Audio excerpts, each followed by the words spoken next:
Hello everyone. Students, welcome to Mansi Law classes and I am Advocate Mansi. So students, ये हमारे lecture के अंदर हम BNSS का मॉक टेस्ट करने वाले हैं। हम लगभग 200 क्वेश्चंस करेंगे जो कि सारे पोर्शंस BNSS के कवर कर लेता है। लास्ट कुछ क्लासेस में हमने BNS के मोस्ट एक्सपेक्टेड क्वेश्चंस किए थे, तो आज हम BNSS के स्टार्ट करते हैं। तो ये पहला पार्ट है, तो स्टार्ट करते हैं। फर्स्ट क्वेश्चन सबसे बेसिक क्वेश्चन पर पता होना चाहिए, कई बार कंफ्यूजन हो जाती है। तो फर्स्ट क्वेश्चन आपके स्क्रीन पे है। BNSS की फुल फॉर्म इसके अंदर बतानी है। BNSS की फुल फॉर्म क्या है बताइए जल्दी। भारतीय न्याय सुरक्षा संहिता है, नागरिक सुरक्षा संहिता है, नेशनल सिक्योरिटी सिस्टम है, या फिर नन है। बताइए यहाँ पे क्या सही जवाब हो जाएगा। बिल्कुल सही, सबसे बेसिक बी ऑप्शन नागरिक है। नागरिक सुरक्षा संहिता है। और भारतीय नागरिक सुरक्षा संहिता ने रिप्लेस कौन से कोड को किया था? आईपीसी को, सीआरपीसी को, एविडेंस को, या सीपीसी को? बताइए। बिल्कुल सही, इसने रिप्लेस किया है सीआरपीसी को। नेक्स्ट पे चलते हैं। बीएनएसएस का इनैक्टमेंट जो ईयर है वो कौन सा है? इनैक्टमेंट ईयर 2020, 21, 23 या फिर 24? बताइए।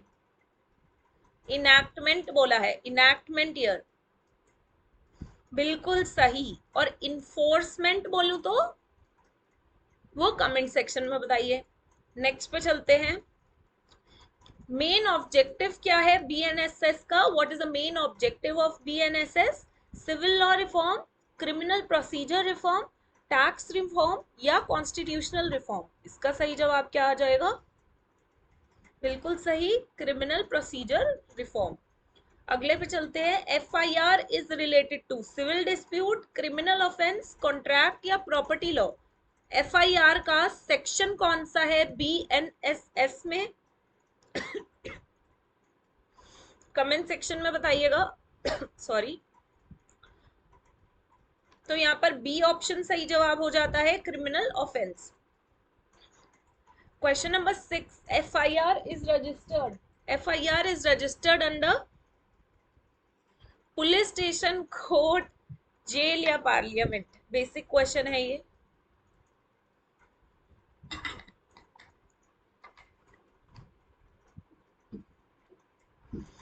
बिल्कुल सही, पुलिस स्टेशन में होती है एफआईआर। तो उसका सेक्शन नंबर कमेंट सेक्शन में बताइएगा। नेक्स्ट पे चलते हैं। कॉग्निजेबल ऑफेंसेस कौन से ऑफेंसेस होते हैं और इसका डेफिनेशन नंबर क्या है? कमेंट सेक्शन में बताइए। तो ये कौन से ऑफेंस होते हैं जिनमें अरेस्ट नहीं हो सकता? अरेस्ट हो सकता है विदाउट वारंट, या फिर सिविल ऑफेंस होते हैं, या वो केस जो अपीलेबल होते हैं वो कॉग्निजेबल ऑफेंस होते हैं। तो कॉग्निजेबल ऑफेंस कौन से होते हैं बताइए जरा। कॉग्निजेबल ऑफेंस बिल्कुल सही, बी ऑप्शन, जहां पर अरेस्ट हो सकता है वो भी विदाउट वारंट के। तो नॉन कॉग्निजेबल ऑफेंस कौन से हुए? जहां पे अरेस्ट हो सकता है बिना वारंट के, अरेस्ट ओनली विद वारंट, या फिर नो ट्रायल, या फिर इन ऑफेंसेस में डेथ पेनल्टी तक हो सकती है। कौन से होते हैं नॉन कॉग्निजेबल ऑफेंस? बिल्कुल सही, जहां पर अरेस्ट जो है सिर्फ और सिर्फ वारंट के साथ होता है। इन्वेस्टिगेशन कौन करता है? जज साहब खुद कर लेते हैं, पुलिस करती है, डिफेंस लॉयर करता है, या accused? Investigation is always done by police only. Cognizance कौन लेता है? हम बोलते हैं कॉग्निजेंस ले लिया, कॉग्निजेंस। तो कॉग्निजेंस पुलिस लेती है, मजिस्ट्रेट लेते हैं, विटनेस, या अक्यूज्ड? बिल्कुल सही जवाब, कॉग्निजेंस जो है मजिस्ट्रेट लेते हैं। कॉग्निजेंस मतलब संज्ञान लेना, कि उनके नॉलेज में आ गया है। बेल का क्या मतलब होता है? पनिशमेंट मिल गई है, रिलीज फ्रॉम कस्टडी, अरेस्ट, या ट्रायल? बताइए। बिल्कुल सही, कस्टडी से रिलीज इज बेल। तो बी ऑप्शन यहाँ पे सही जवाब हो जाएगा। एंटीसिपेटरी बेल बहुत इंपॉर्टेंट कॉन्सेप्ट है, सेक्शन नंबर क्या है वो लिखिएगा। और क्या होता है एंटीसिपेटरी बेल का मतलब? Post arrest bail, pre arrest bail, final judgement के वक्त होने वाली बेल, या फिर अपील? बताइए इसका सही जवाब क्या है? Pre arrest bell. अरेस्ट होने से पहले ही एंटिसिपेशन है कि हो सकते हैं अरेस्ट, तो एंटिसिपेटरी बेल लगा दी। नेक्स्ट पे चलते हैं, पुलिस कस्टडी। जब हम बोलते हैं कि कोई पुलिस कस्टडी में है तो वो कैसे होता है, क्या वो जेल में होता है, या वो पुलिस के साथ पुलिस की कस्टडी में होते हैं, या कोर्ट की कस्टडी में होते हैं, या उन्हें हाउस अरेस्ट कर लिया जाता है। तो पुलिस कस्टडी का एक्चुअल मीनिंग क्या होता है, कस्टडी विथ पुलिस। नेक्स्ट पे चलते हैं, तो ऐसे ही जुडिशियल कस्टडी का क्या मतलब होता है, police custody, custody under court या जेल, डिफेंस कस्टडी या प्राइवेट कस्टडी। बिल्कुल सही, बी ऑप्शन। नेक्स्ट पे चलते हैं, chargesheet is file after. Chargesheet कब फाइल की जाती है, ट्रायल के बाद, इन्वेस्टिगेशन के बाद, जजमेंट के बाद, या अपील के बाद। बिल्कुल सही, जब पुलिस अपनी इन्वेस्टिगेशन पूरी कर लेती है तो उस इन्वेस्टिगेशन का जो भी रिजल्ट होता है, जो भी रिपोर्ट होती है, उसको बना देती है, उसको चार्जशीट बोलते हैं।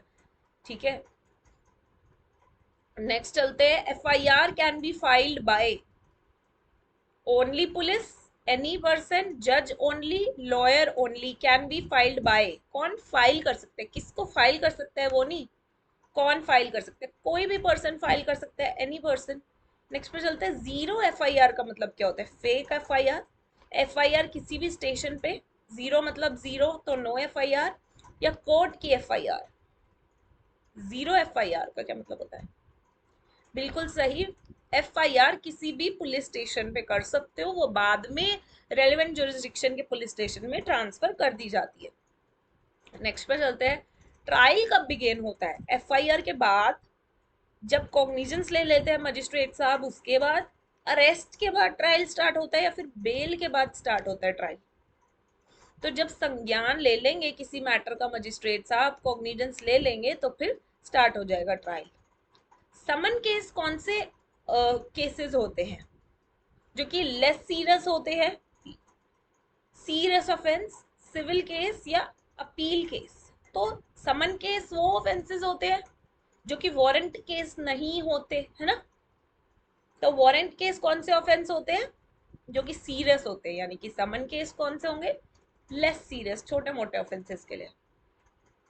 तो नेक्स्ट पे चलते हैं, वारंट केस माइनर ऑफेंस होते हैं, सीरियस होते हैं, या फिर सिविल डिस्प्यूट्स होते हैं, या कॉन्ट्रैक्ट होते हैं। तो इसका जवाब भी आपको अभी अभी मैंने बता दिया कि ये सीरियस ऑफेंसेस होते हैं। ठीक है, evidence law is now under BNSS, BSA, IPC या CPC। बिल्कुल सही, BSA। तो BNSS में जो भी इन्वेस्टिगेशन होगी, जो भी एविडेंसेस होंगे, वो एज पर BSA होंगे अब से। नेक्स्ट पे चलते हैं, अरेस्ट मेमो की यूज किया जाता है, question 22। Arrest memo is used for punishment, transparency in arrest, bail, या फिर अपील। देखिए, अरेस्ट मेमो यूज किया जाता है ताकि अरेस्ट में ट्रांसपेरेंसी आए, उसके अंदर अरेस्ट मेमो हम बनाते हैं, उसमें सारी डिटेल्स हम पहले ही फिल कर लेते हैं। नेक्स्ट पे चलते हैं, पुलिस डायरी में क्या होता है, जजमेंट्स होती हैं, केस रिकॉर्ड होता है, अपील होते हैं, या फिर सिविल ऑर्डर। बिल्कुल सही, केस रिकॉर्ड होता है पुलिस डायरी के अंदर पूरा का पूरा। रिमांड क्या होता है, कमेंट सेक्शन में बताइए। और रिमांड ग्रांट कौन करता है, बताइए, A, B, C या D।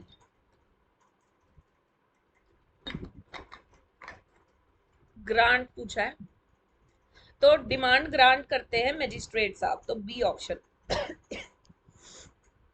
Investigation ends with, end कब होती है, एफआईआर से, चार्जशीट से, बेल से, या अपील से।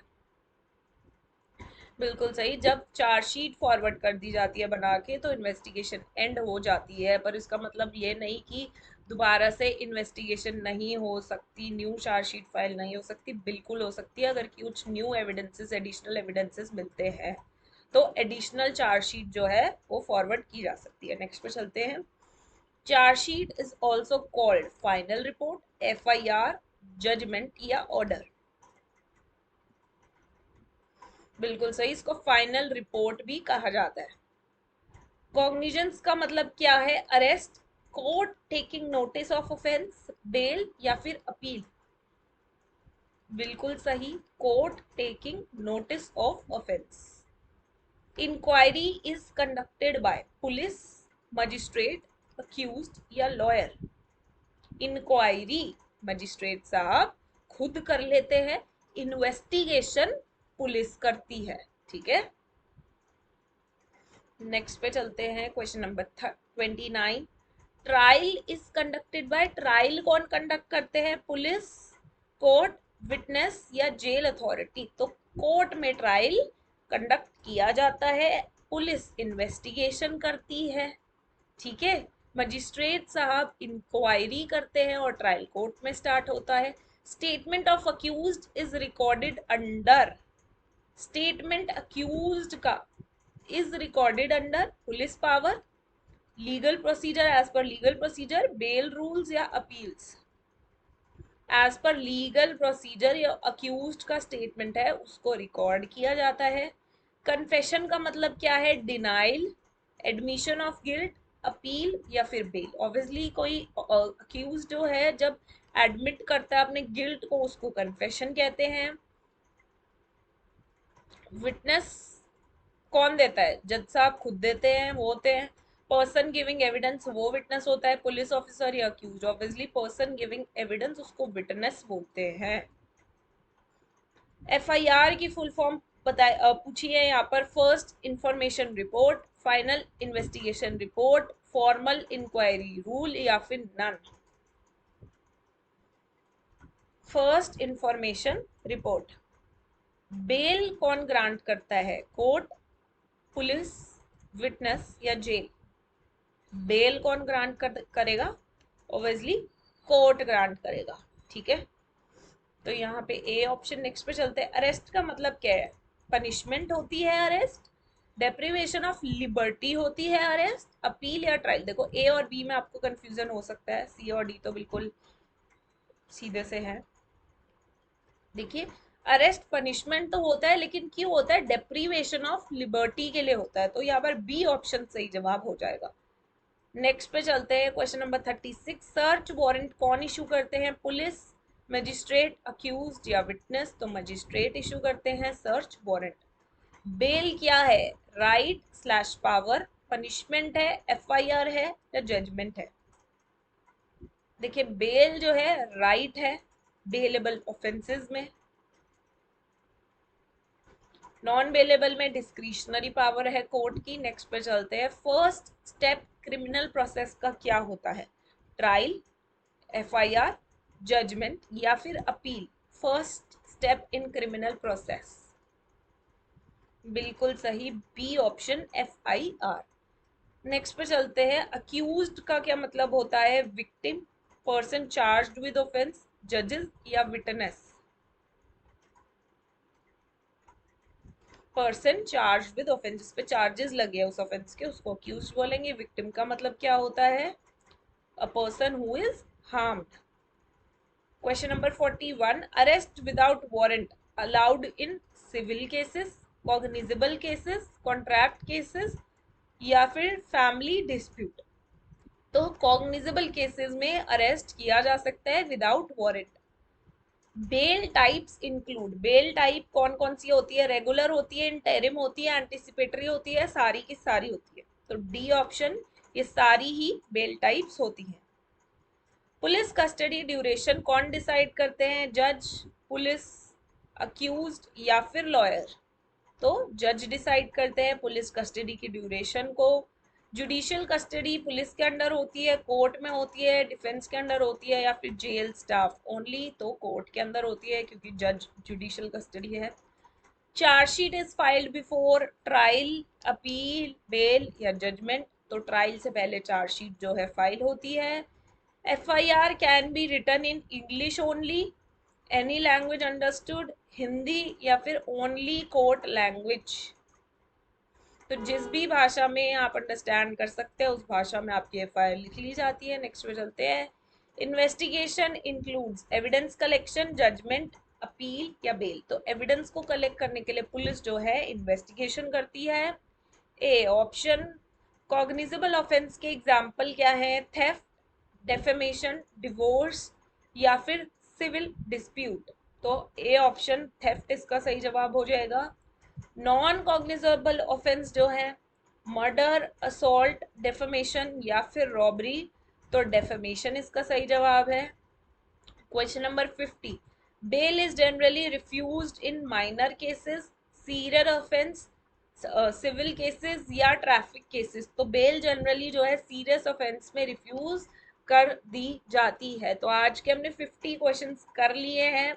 तो ये बहुत बेसिक लेवल क्वेश्चन थे, तो 4 पार्ट्स में बनाएंगे, थोड़ा थोड़ा एडवांस होता रहेगा। सेकंड में डिफिकल्टी लेवल और इंक्रीज होगी, थर्ड देन फोर्थ, ठीक है। तो ये बेसिक कॉन्सेप्ट्स शुरू शुरू के जो चैप्टर 1 के थे कि ये क्या होता है, डिफाइन वगैरह के क्वेश्चंस, तो वो सारे थे। नेक्स्ट में जैसे जैसे आगे आगे बढ़ेंगे हम सीआरपीसी में, वैसे वैसे हम और डिफिकल्टी रेज करेंगे क्वेश्चंस की, क्योंकि मैंने ये चैप्टर वाइज बनाया। तो स्टार्टिंग में सेक्शन 2 काफी वास्ट है, कॉग्निजेबल ऑफेंस क्या होते हैं, नॉन कॉग्निजेबल ऑफेंस कौन से होते हैं, इन्वेस्टिगेशन कौन करता है, इंक्वायरी कौन करता है, तो ये सारी चीजें हैं, तो उसी के साथ रिलेटेड क्वेश्चन थे। ठीक है, चलिए अब मिलते हैं नेक्स्ट पार्ट में। Thank you for watching this video students.